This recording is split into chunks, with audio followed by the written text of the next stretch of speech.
This is a selection of words to be spoken. Some of them were written as songs, but perhaps are trying to say too much to be sung. Others were written as poems and hopefully can be made sense of merely by being heard, unlike some poetry which depends upon the words being seen on the written page. They fall roughly into 7 basic categories, but like life itself, boundaries are somewhat arbitrary.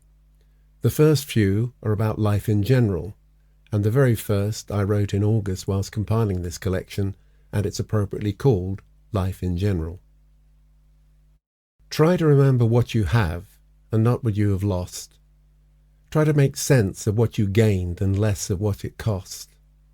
Somewhere the balance is on your side and there's much to be thankful for, but you'll never find contentment if you just keep wanting more. And what you have is life at least, and there are those who don't. You have the chance to live a dream, still there are those who won't, who stand upon the threshold too scared to push on through, bound by fears of, but what if, to dare to try what's new.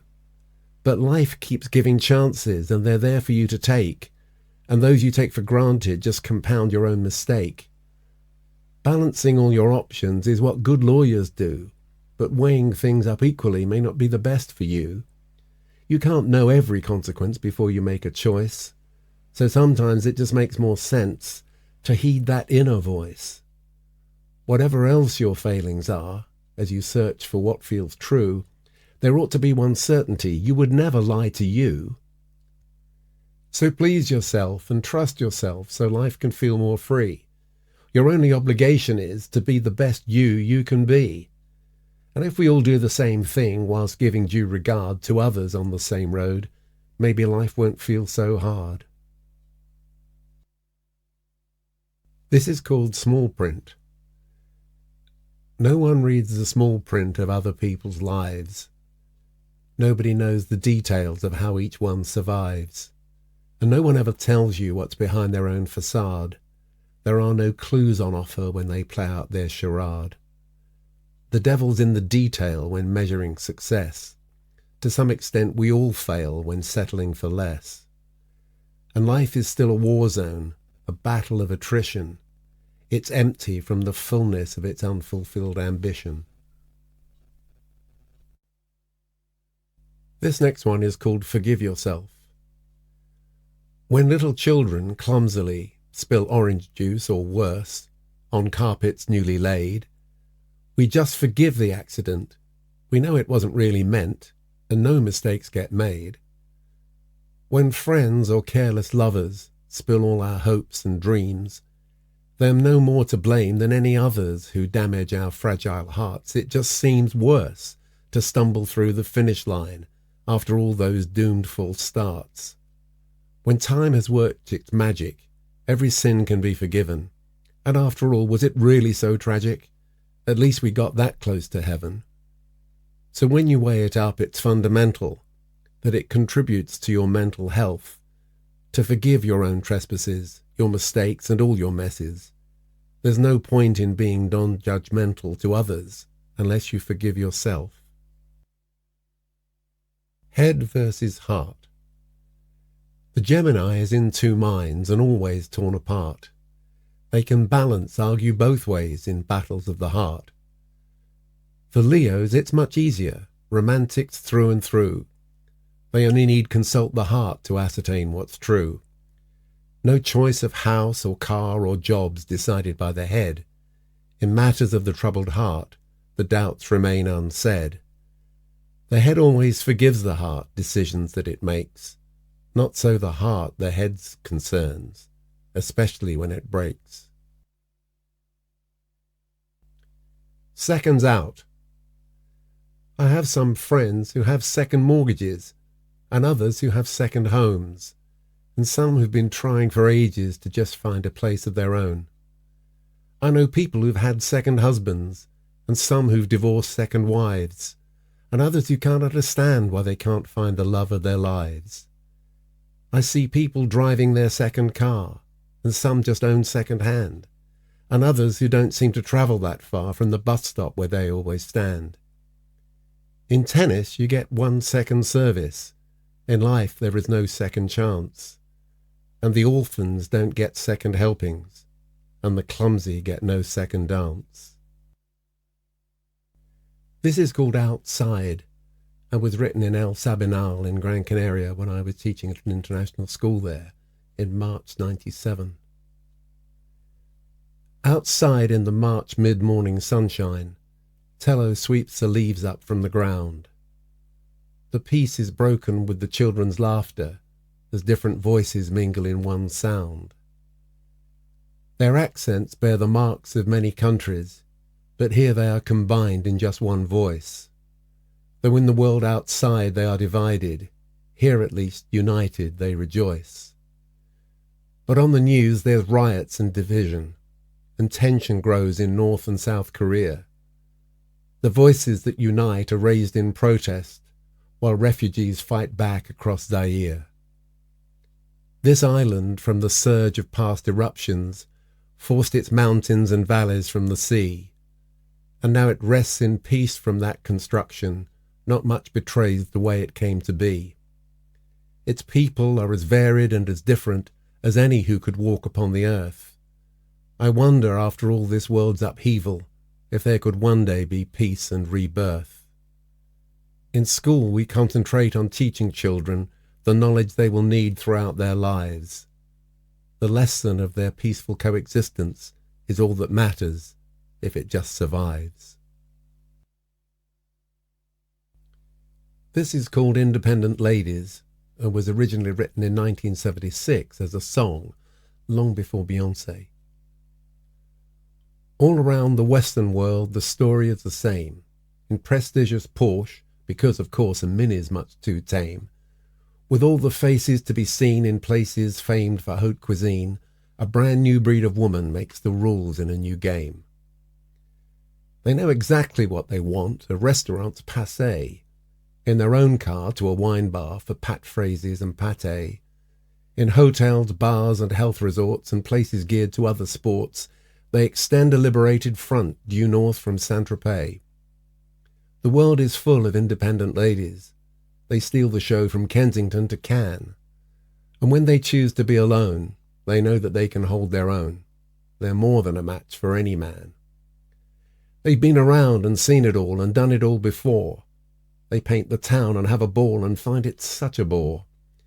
In the streets of London's West End they compete with man's old best friend, leading him a dog's life. They all bitch when there's no more. Plastic smiles for plastic money make them feel abused.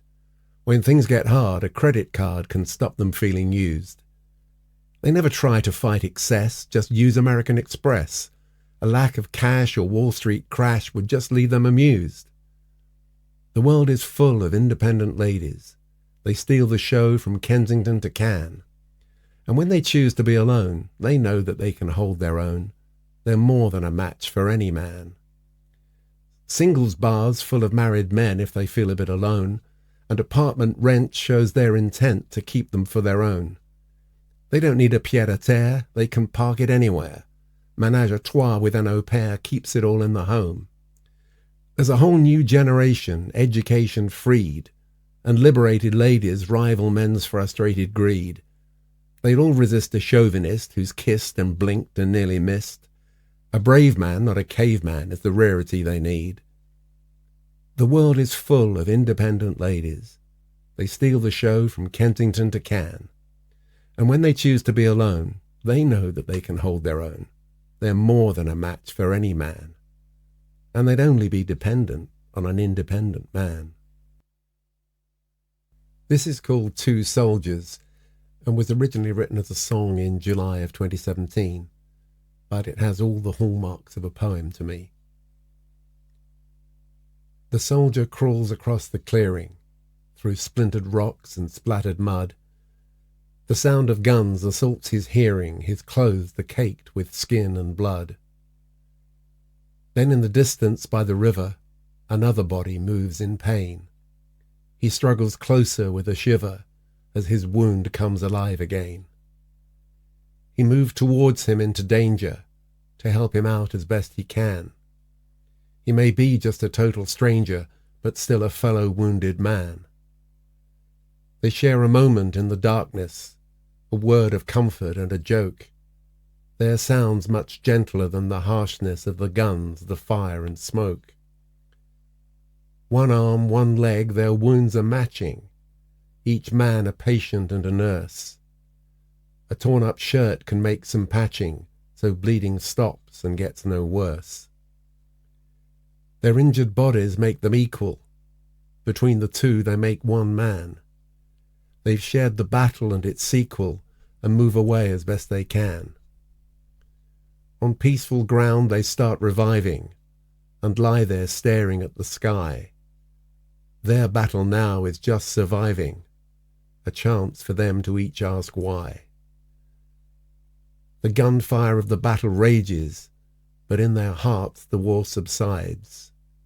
The fight continues down the ages, and they belong on different sides. Each one as wounded as the other, alone they would have perished there. Together each man found a brother, to bring some hope from war's despair. Two soldiers walk across the clearing, each searching for some peaceful ground. The sound of guns, blocked from their hearing, cannot distort the peace they've found. This next one is a song originally called I Don't Understand, and oddly enough, I don't even remember writing it. I have no recollection of it ever being recorded, and it never made its way into any song collection. See the nation's flags unfurled, blowing in the winds of change, welcoming this brave new world, where all the past now seems so strange. Now we call a stranger brother, and we're reaching out our hand, treating him like any other, though he's from a foreign land. But I don't quite understand. People died in revolution just to make themselves more free, then as part of evolution simply became what they would be.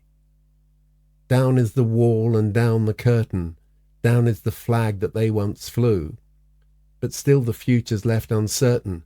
Just to survive, they're forced to queue. I don't understand, do you? Men and women are so different, it's hard to treat them all the same.